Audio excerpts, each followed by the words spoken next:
Welcome to my channel NK agro. मैं আজি নতুন ছাগলী সেন্টারিং বা ডি সেন্টারিং কেনেকৈ কৰে বা কৰিলে ভাল হয় মই আপোনালোকক অলপ জনাব বিচাৰিছো আৰু লগতে চেনেলটো সাবস্ক্ৰাইব কৰিব যাতে আগন্তুক পিছত যেটো ভিডিও দিম মই আপোনালোকক পোনপ্ৰথমে যাব। আহক আমি ভিডিওটো আৰম্ভ কৰো।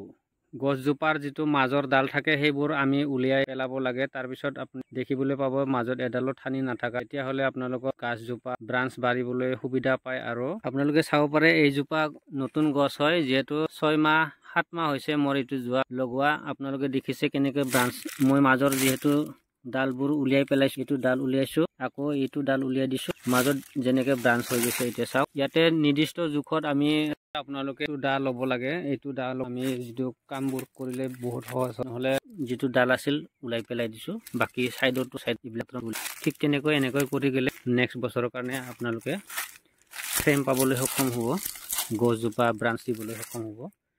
দেখিছে মই এই বছৰ এই গছজোপাত পাত ছিঙিবলৈ এটা নিৰ্দিষ্ট জোখ লম 26, 28 নহয়তো 30 যিকোনো সাবস্ক্ৰাইব কৰি থব মোৰ চেনেলটো যাতে ভৱিষ্যতে মই আকৌ ভিডিও দিলে আপোনালোকে পোনপ্ৰথমে চাব পাৰিব। পাত ওলাবলৈ আৰম্ভ হ'ল